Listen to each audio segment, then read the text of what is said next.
ODM last time walinisaliti. This time we are saying haitakuwa na kitu kama hiyo. Tutapikana, na ndio kwa maana mimi nataka kusimama hii kiti ya chairman ya Nairobi, ndio tufanye nini, tuimarishe chama.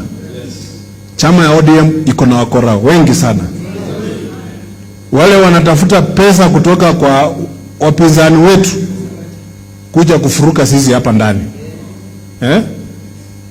Kabla hata tujaenda huko, mtu amesimama ananiambia sasa Timu Wanyonyi atakuwa deputy wa chama mwingine, asijui alikuwa anaitwa nani. Wamemleta tu. Kwa hivyo deputy hakunanga kazi wako nayo. Anaenda huko sisi walikusoma makaseti. Nikawauliza, mimi have campaign I want to be governor of Nairobi. Sasa nitarudi kwa watu niwaambie sasa mimi ni deputy. Wataniamini? Nikawaambia nao, naona njama mnataka ku destroy me. Afadhali let me go back and serve the people of Westlands. Lakini wakati huu tutapikana na watu.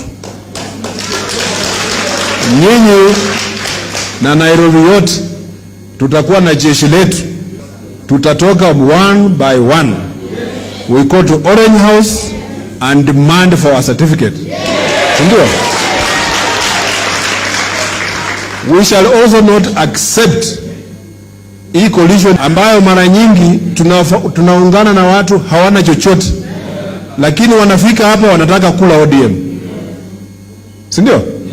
They have been killing ODM slowly by slowly. We surrender our seats and we lose them. This time, wacha party ikuwe strong. Coalition world over, always the dominant party ndio huwa inakuwa na nguvu. Ndiye nasema hii itafanyika hivi na vile. Lakini hawa jamaa wamekaa kwa meza na baba, wame make demands. Wanataka wapewe viti kubwa.